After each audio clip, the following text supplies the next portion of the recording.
El Salvador, a nation once plagued by relentless gang violence, has taken an unprecedented step in its fight for peace. This is the story of CECOT, the Terrorism Confinement Center, the largest prison in the Americas, and a symbol of President Nayib Bukele's controversial war on gangs. For decades, streets were ruled by fear, with powerful gangs like MS-13 and Barrio 18 controlling entire communities. The country's homicide rate was among the highest in the world, leaving families shattered and futures uncertain. But then, everything changed. In March 2022, following a brutal surge in gang killings, President Bukele declared a state of emergency. This granted authorities sweeping powers to arrest suspected gang members without a warrant, leading to the detention of over 70,000 people. This massive crackdown, known as the mano dura or iron fist policy, aimed to dismantle the gangs from the ground up. And at the heart of this strategy is CECOT, a newly built mega-prison designed to hold 40,000 inmates in conditions of maximum security. Today, we're going inside this fortress. Spread across 166 hectares, CECOT is a city unto itself, equipped with state-of-the-art surveillance and staffed by hundreds of guards. The government claims this facility is inescapable and that from within these walls, gang leaders can no longer orchestrate crimes on the outside. We'll see the stark reality for the inmates: shaved heads, identical uniforms, and a life stripped of all previous power. Their days are regimented, with no contact with the outside world, a stark contrast to the control they once wielded. The results on the streets are undeniable. Homicides have plummeted to historic lows. Business owners who once paid daily extortion fees now operate freely. Citizens can walk in their neighborhoods without fear for the first time in generations. Many Salvadorans hail President Bukele as a hero, a savior who brought back a sense of security they thought was lost forever. His approval ratings have soared, reflecting a public desperate for an end to the violence. However, this iron fist approach is not without its critics. Human rights organizations raise serious alarms, citing allegations of arbitrary arrests, due process violations, and inhumane conditions within the prisons. They argue that innocent people are being swept up in the mass arrests, their lives ruined by accusations without proof. Is this a sustainable model for justice, or a temporary fix that sacrifices fundamental rights for security? The debate rages on. Is the price of peace too high? El Salvador stands at a crossroads. It has traded its reputation as one of the world's most dangerous countries for one of the world's most aggressive security states. The story of CECOT is more than just a story about a prison. It's a profound question about the balance between freedom and security, justice and order. What does the future hold for this nation? And what lessons can the world learn from its audacious experiment? Join us as we explore the complex and controversial reality of El Salvador's war on gangs. On the day it opened, journalists swarmed the perimeter.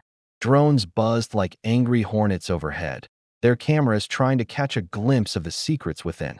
But the compound remained a fortress, its true scale hidden behind imposing walls.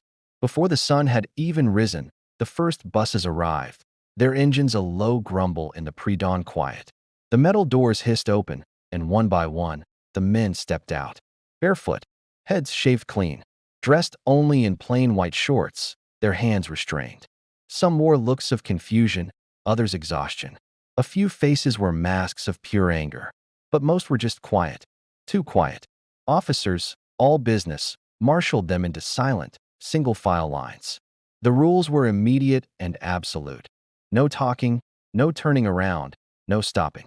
The only sounds were the haunting clink of chains and the rhythmic crunch of boots on fresh concrete. Nearby, a reporter whispered into her microphone, her voice a hushed, steady tone. This is the largest transfer of inmates in the country's history. She sounded professional, but a slight tremor in her hands betrayed the tension of the moment. This wasn't just a routine prison transfer. This was history being etched into the landscape, cold and unforgiving. Inside, the scale of the place was breathtaking. Rows upon rows of cells stretched into a seemingly infinite horizon. Each contained nothing more than stark metal bunks under the sterile glare of lights that never dimmed. There were no shadows, no dark corners to hide in. Cameras, like 1,000 unblinking eyes, watched every single movement. The cell doors locked with a heavy, final click, a sound like a period at the end of a long, dark sentence. The daily regime was a steel trap of discipline. Wake up, stand in line, eat, head counts, lights on, lights off. The old hierarchies were shattered. No gangs, no colors, no symbols, no power. For years, these men had ruled entire city blocks. Here, they ruled nothing. Some of the older guards believed this was the final blow, the move that would finally break the back of organized crime. Others weren't so sure. They worried. What happens when you pack thousands of bitter rivals into a pressure cooker? What happens when fear itself has nowhere left to run? Beyond the razor wire fences, families began to gather. Mothers clutched faded photographs. Wives held on to worn letters. Children stood by, holding nothing but a fragile, desperate hope. They called out names into the silence, but the walls gave nothing back. Inside, names didn't matter anymore. Only numbers. And somewhere in that vast sea of numbered cells, the man from the first bus sat alone. He was the one who had stared directly into the news camera, his gaze unwavering, without a trace of fear. A young guard later recalled their brief interaction. He said the man had only asked one question. Is this permanent? The guard hadn't known how to answer. Because in truth, nobody really knew. Was this the end of the gang era, or the birth of something far more dangerous? At night, the prison glowed on the horizon, a luminous, man-made city in the middle of the dark countryside. You could see its light from miles away, a second moon tethered to the ground. Some locals said the sight made them feel safer. Others felt a deep unease. It was too big, too quiet, too hidden. Then, 3 weeks after the first transfers, something happened. During a routine head count in Sector 7, an officer went through his list. He paused, then checked it again. He walked the corridor, cell by cell, counting and recounting, his voice growing slower, laced with confusion. Finally, he got on the radio to his supervisor. "One is missing." The supervisor's reply was sharp. "That's impossible." They scrambled to the monitors, reviewing hours of footage from every camera, every hallway, every gate, every door. There were no escapes. No alarms had been triggered. No locks were broken. Nothing was out of place. But the numbers didn't lie. One inmate was gone. And when they pulled the file to check the name, it was him. The silent man from the first bus. The one who had stared down the camera. The one assigned to Sector 7. His bunk was empty, the bed neatly made. His meal tray was untouched. And his entire record file had vanished from the central cabinet. It was as if he had been erased from existence. The prison built to hold 40,000 souls had just lost one. And nobody had a clue how. The supervisor stared at the dark monitor, beads of sweat forming on his forehead as a cold dread settled in. "Lock down the sector," he ordered, his voice barely a whisper. Outside, the lights of the prison burned just as brightly. The gates remained sealed. But inside the world's biggest, most secure prison, something didn't add up. For the first time since it opened, the fortress felt vulnerable, impossibly small. Because someone had disappeared into thin air. Imagine a place so secure, it's more fortress than prison. A high-tech marvel called the Citadel, designed to hold the world's most dangerous minds.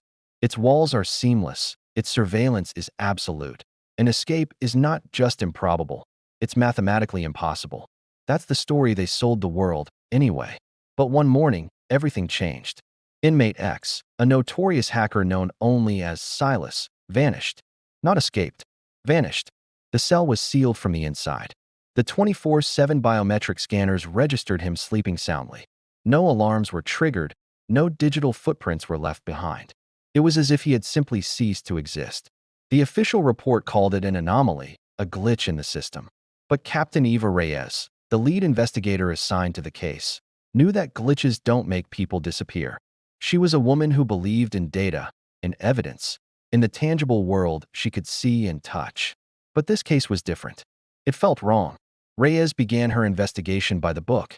She reviewed every frame of security footage, every line of code, every single data point logged by the Citadel's AI warden, Prometheus. The footage showed Silas in his cell one moment and an empty cell the next. No flicker, no distortion. Just gone. The guards were baffled, the technicians were stumped, and Prometheus simply stated, "All systems are functioning within optimal parameters." Optimal parameters didn't account for missing people. As Reyes dug deeper, she started noticing things. tiny inconsistencies that Prometheus had dismissed as rounding errors.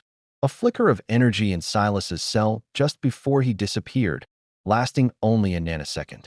A strange audio frequency, too low for human ears to detect, that spiked at the exact same moment. These weren't rounding errors. They were clues. Clues that pointed to something far beyond a simple escape. The Citadel wasn't just a prison. It was an experiment. She started interviewing the other inmates on Silas's block. They were all masterminds in their own right. Physicists, bioengineers, philosophers.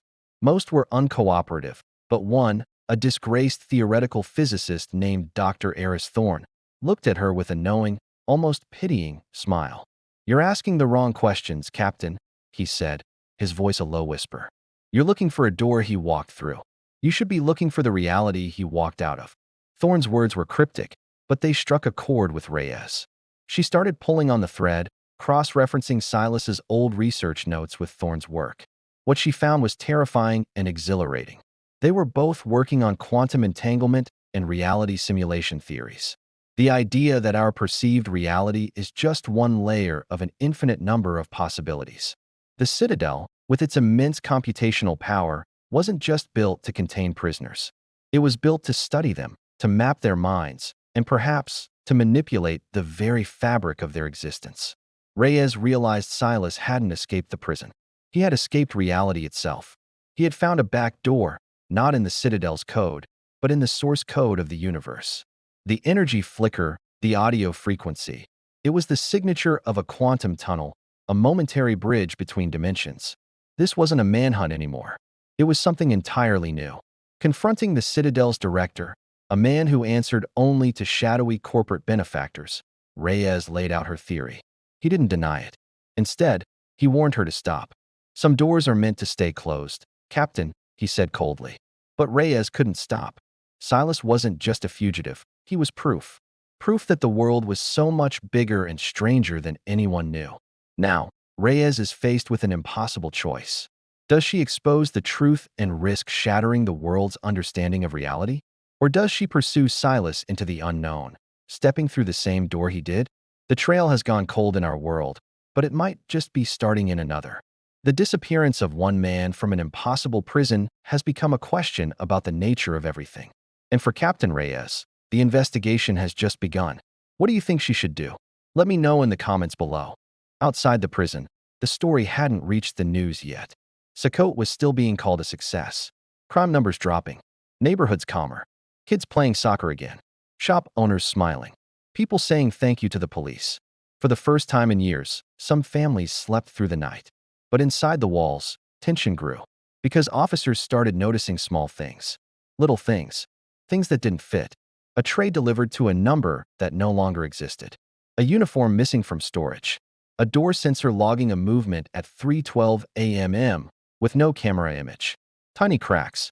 Barely visible. But cracks all the same. And prisons don't like cracks. They spread. That afternoon, Reyes met with the director. A tall man in a clean suit. Calm voice. Too calm. "We cannot let this become a story," the director said. Reyes nodded. "I understand. If the public thinks people can disappear from here, they will panic." "Yes, sir." "So what happened?" Reyes hesitated. "I don't know yet." The director's eyes narrowed. "That's not the answer I need." Reyes looked down at the file again. Or what was left of it. Just a number. No past. No photo. No fingerprints. Nothing. It was like the man had appeared out of thin air and then left the same way. "Sir," Reyes said slowly, "are we sure he was supposed to be here?" The room went quiet. The director didn't answer right away. Then he spoke carefully. "All transfers were approved, but his record is empty." "Then find out why." Reyes stood. "Yes, sir." But as he walked out, he felt something worse than confusion. He felt doubt. Because prisons are built on lists. Names. Numbers. Paper trails. You don't just lose a person. Unless someone wanted that person gone. Night fell again. CECOT glowed under floodlights. Like a ship in the dark sea. From the hills, locals could see it shining. Big. Still. Unmoving. Inside, thousands of men lay awake on metal bunks. Listening. Thinking. Waiting. Some prayed. Some stared at the ceiling. Some counted days that didn't move. And in Sector 7, Reyes stood alone in the empty cell. He touched the cold steel of the bunk, trying to picture it. A man here, then not. Like a ghost. But ghosts weren't real. Paperwork was real. Cameras were real. Locks were real. So what was this? He checked the wall again, ran his fingers along the seams. Then he noticed something tiny. A scratch, barely visible, near the vent. 3 short lines. Like tally marks. No, not tally marks. Coordinates. Or numbers. He called the tech. Pull up the transfer logs from the first day. All of them. The tech frowned. We already did. Do it again. Minutes later, the screen loaded. Bus 1. Bus 2. Bus 3. Thousands of names scrolling down. Reyes slowed it. Looked carefully. And then he saw it. A gap. Right between 2 numbers. Like something had been removed. A space where a name should be. He zoomed in. Nothing. Just blank. Like the system skipped someone. Reyes felt his heart thump. Because that meant one thing. The missing man wasn't erased after he disappeared. He had never officially existed at all. No intake. No charges. No record. Nothing. Which meant someone had put him inside CECOT without paperwork. Without history. Without a trace. And now he was gone. Again. Reyes whispered to himself. Who sends a ghost to the world's biggest prison, and why? Behind him, the lights flickered once. Then twice. Just for a second. But long enough to make the empty cell feel darker. Long enough to feel like someone else was there. Watching. And then his radio crackled. Captain, we have another problem. Reyes froze. What is it? The voice trembled. Sector 3 count is short. How many? A long pause. Then, 2. In 1962, Alcatraz wasn't just a prison. It was a fortress, a symbol of absolute containment sitting on a rocky island in the middle of San Francisco Bay. The wardens liked to boast that no one had ever successfully escaped. But on the morning of June 12th, the guards made a chilling discovery. 3 inmates were missing from their cells. Not just gone, but vanished in a way that seemed utterly impossible. The missing men were Frank Morris and brothers John and Clarence Anglin. A 4th man, Alan West, was also part of the plan but failed to get out of his cell in time. He later provided crucial details about their elaborate scheme. Now, these weren't your average criminals. Frank Morris was the mastermind, with an IQ rumored to be in the genius range. The Anglin brothers were seasoned bank robbers known for their grit and resourcefulness. Together, they formed a team that would challenge the very idea of an inescapable prison. So how did they do it? For months, using stolen or improvised tools like spoons and a drill made from a vacuum cleaner motor, they painstakingly chipped away at the crumbling concrete around the ventilation grills in their cells. The noise was masked by the prison's accordion practice hour, a brilliant touch of cunning. To hide their work, they crafted fake grills out of painted cardboard. Their escape route was a narrow, unpatrolled utility corridor behind their cells. But the most iconic part of their plan was what they left behind. To fool the guards during nightly bed checks, they created incredibly realistic dummy heads. Using a mixture of soap, toilet paper, and concrete dust, they sculpted faces and then topped them with real human hair collected from the prison barbershop. Tucked into their beds, these decoys bought them precious hours. On the night of the escape, they slipped through the holes in their walls, climbed up the utility corridor to the roof, and shimmied down a smokestack. From there, they made it to the island's shore. Using over 50 stolen raincoats, they had stitched and glued together a makeshift inflatable raft and life vests. Sometime after 10 p.m., under the cover of darkness and fog, they launched their raft into the treacherous, ice-cold waters of the bay, paddling for what they hoped was freedom. They were never seen again. The official story? The FBI concluded that Morris and the Anglin brothers drowned in the bay's strong currents. The bay is notoriously difficult to navigate, with cold water that can induce hypothermia in minutes. They found pieces of the raft and a paddle, along with a wallet containing photos and addresses, which seemed to support the drowning theory. For years, that was the accepted end to the story of the great Alcatraz escape. But what if the official story isn't the whole story? The bodies of the 3 men were never recovered.